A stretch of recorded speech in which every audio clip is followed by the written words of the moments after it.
the Jewish people leave Egypt with all the things. He says there wasn't a Jew that didn't have 90 donkeys that was loaded with gold and silver. So the reason why we started with that is to remind us of associate it with this statement of Rabbi Hanina. Why don't you say it, when you say it Lemal Yusa, you could also say you're in Leisif Teva Raftai, so this is his reward. Oh. Uh-huh. Oh, you mean it done good, so why are we now killing it? Right. Right, I mean, if That's the guy, That's interesting. we're saying here L'chavivusa, that Right. is for Right. liking it, but Unlike- there's also another side to it that says that if not, you have to.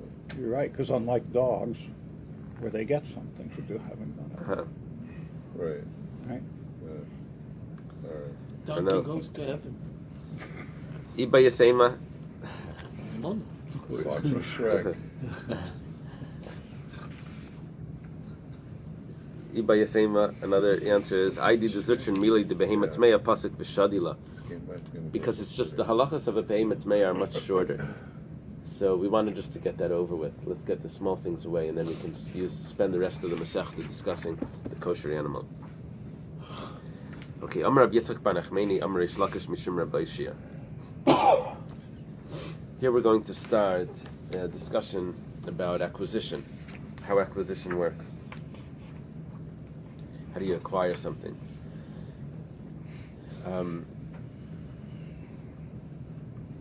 It's taken for granted that anything that's a person has in his possession is his.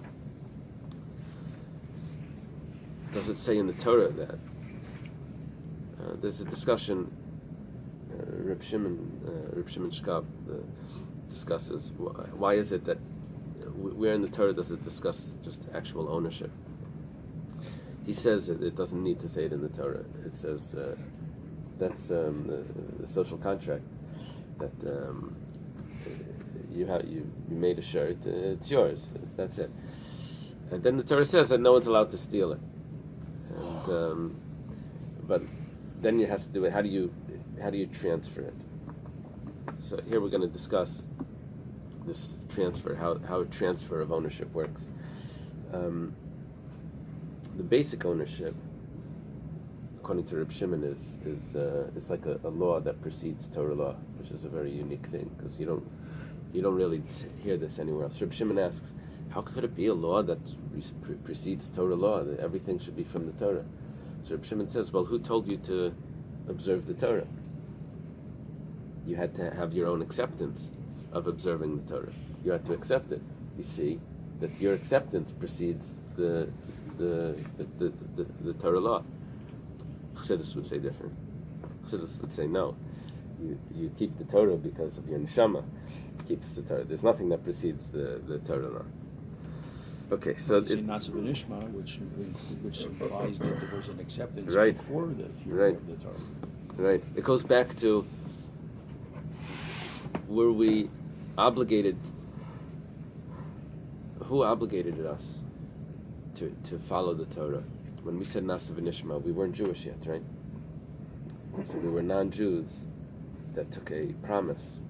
Did non-Jews have to keep a promise? And have to say yes. Non-Jews have to keep a promise. So they have the 7 laws of Noah. Could you repeat what you But just? that's not one of the 7. Isn't it? Swearing? No. Could you repeat what you just said? I didn't understand it. No, I'm just saying The vort from Reb Shimon. yeah. So how do we own anything?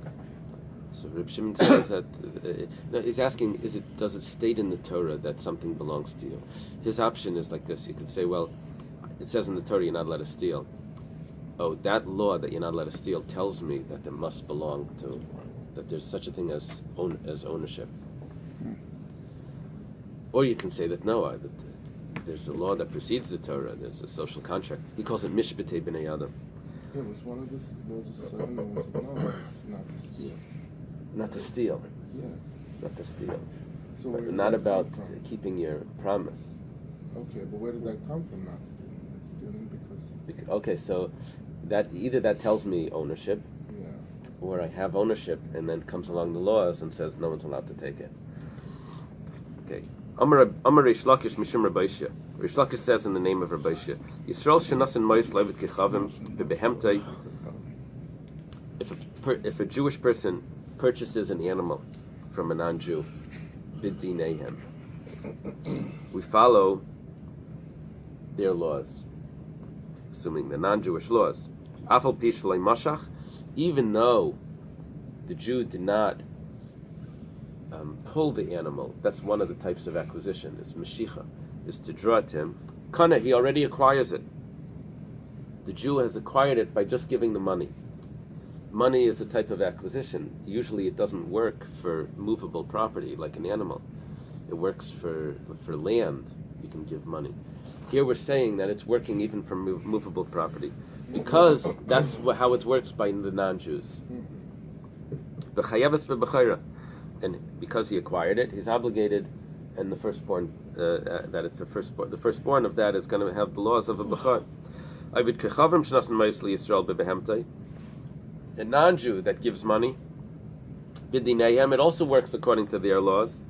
And even though he didn't pull it, he didn't make a kinyan mashicha, he acquires it just by giving the money, and he's exempt from, because it belongs to a non-Jew already, even though he never pulled it into his property. You see, the Gemara Bava Metzia discusses a statement from Rabbi Yochanan. Rabbi Yochanan says that Dvar Torah Ma'is Kais, according to the Torah, money is a good way of transferring. You pay the money, then that's good. That it's already yours. The item is yours. But comes along Rabbi Yochanan says that that's not rabbinically, because let's say someone gave the money to purchase wheat, and a fire, God forbid, breaks out. Whose wheat is it that's in your house? It's the other guy's wheat. So you'll save everything but his wheat. You say, yeah, I'm so sorry, there was a fire. What could I do? It's right, and that would be it. So therefore, we said That was before insurance. before insurance. So therefore, we said that no, money doesn't acquire it. It's still the original owner's wheat until the guy takes it. Now the guy's going to save that wheat. So in order to protect that property, even though according to the Torah it was like, so here we're following Torah law according to Rabbi Yochanan, and we're calling it Dinehem, calling it the non-Jewish law. It's interesting. Amar Mar. Amar Mar means that we're going to go back and re-examine a brisa, a statement of Tanoim that was taught. It's a second wide line. Yisrael shenasan ma'islev kechavim b'dinayim. A Jew that gives money to a non-Jew, we follow the non-Jewish law that afal pi shloi mashach kana v'chayavas b'bechora. He acquires it. The Jew acquired it just by giving the money, even though he didn't pull it towards him. My b'dinayim. What does it mean that their law? Inema b'dinayim degufei. It doesn't mean their law, how they would sell themselves. Someone acquiring a non-Jewish slave. The asi b'kal v'chaymer. It would come with a kal v'chaymer like this. Im gufei kanila Yisrael b'kesef. How does a Jew acquire a non-Jewish slave? He pays money. Diksiv l'reshes achuza. That says that it's a inheritance. So kishra kasav la'achuza. The term for the inheritance, to inherit an inheritance, is the same term that's used for a property. Ma'achuza nichnes b'kesef u'b'shtar b'chazaka. Just like a property is purchased with money, with a document, or with chazaka. Chazaka means that you show ownership by walking along the borders of the property or doing some sort of improvement to the property. That would be showing ownership. But we have two other ways of either a document or money. So too, the way you purchase a non-Jewish slave could be through money. Af eved kanani nikna bekesef. Also, a non-Jewish slave is purchased with money. So memayne like kolshkin.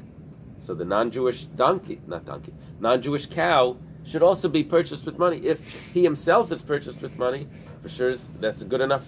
If it's good enough for him, it's good enough for his animal. The Gemara says, 1 second, if you're going to use that logic, because you're comparing it, you see there's several steps here.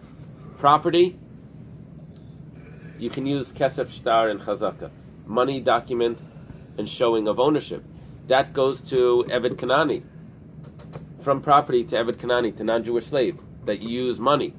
And from the non-Jewish slave, it goes over to the animal, that you use money. The Gemara says, then why can't you use a document in chazaka to acquire this? And it's not so. You can't acquire these things with shtar and chazaka. But another problem is Yisrael mi Yisrael yechichu. It's not a good comparison because if I can throw it into this a Jewish person also, that a Jewish person, how do you acquire a Jewish slave? The gufei kani lebekesef is also with money. A Jewish slave is acquired with money. An Eved Ivri, you give him the money for the 6 years, then he becomes a slave. So memayne b'mashicha. However, when you want to acquire Jewish articles, you have to actually pull it to you. You can't just give money.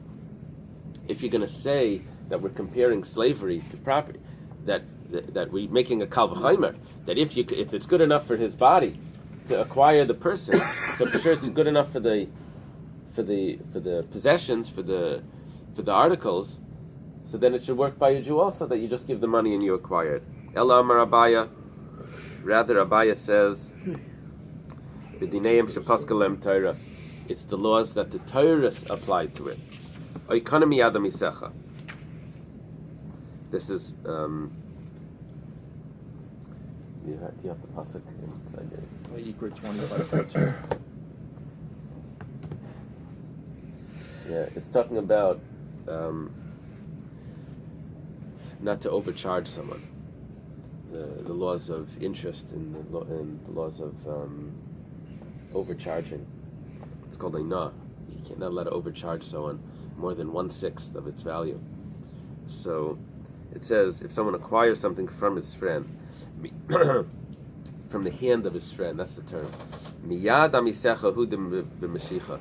From his friend, referring to the Jewish people, that's where you pull it to you and you acquire it. Hamiyad david techavim.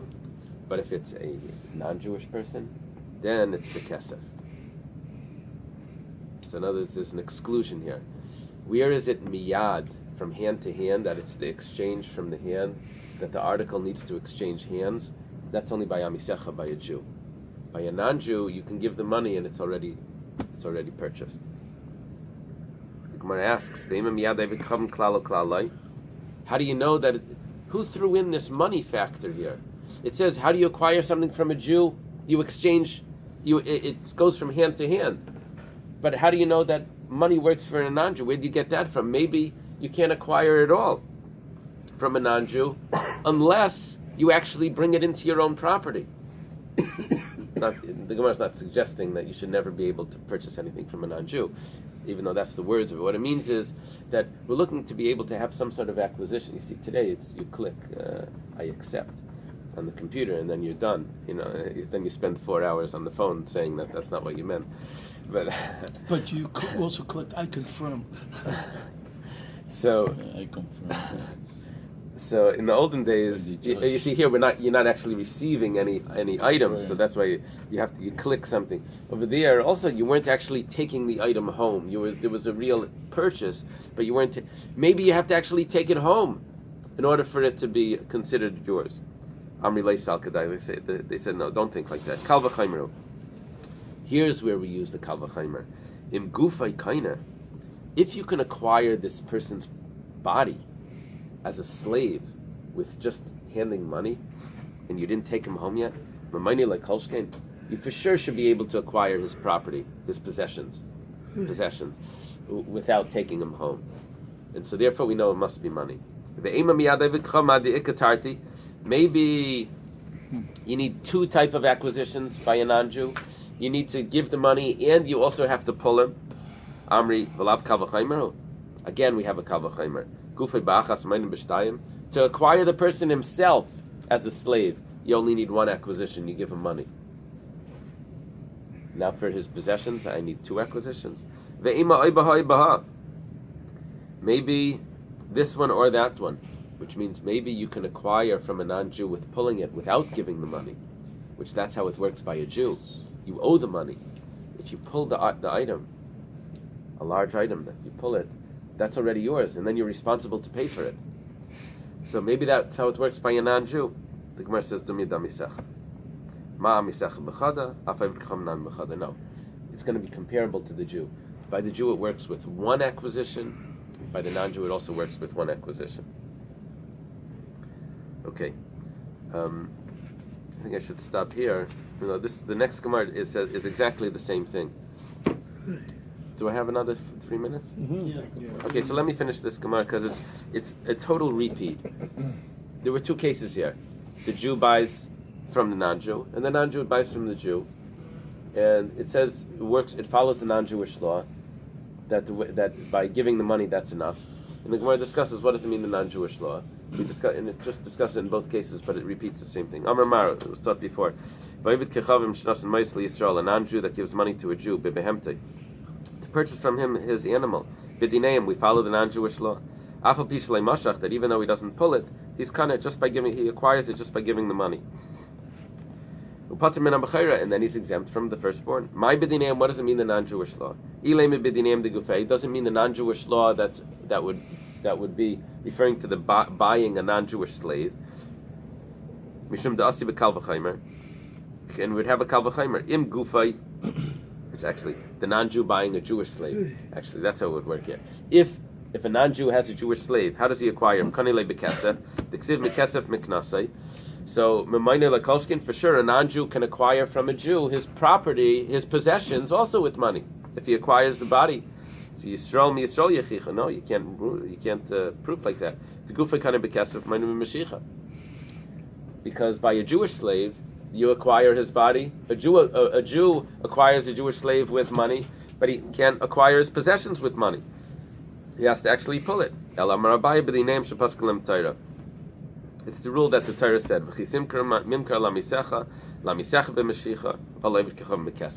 When you acquire from a Jew, or giving to a Jew, that's with pulling. But for a non-Jew, then he acquires it with giving money. Maybe he has to actually take it into his property. It should be a kal v'chaymer. If you can just give money to acquire his body, then shouldn't you be able to acquire his possessions with money? But maybe we should say different. Maybe the non-Jew needs to do two things to acquire. So he says, 1 second. He acquires a Jewish slave with only one acquisition with money. To acquire Jewish possessions, he's going to require two acquisitions. Maybe you have a choice of either this one or that one, money or pulling it into your property. We say no. It has to be similar to the Jew. Just like by a Jew always acquires with pulling it, not with giving money. The non-Jew acquires with just one, which is just giving money or receiving money. Okay. Don't you, there's a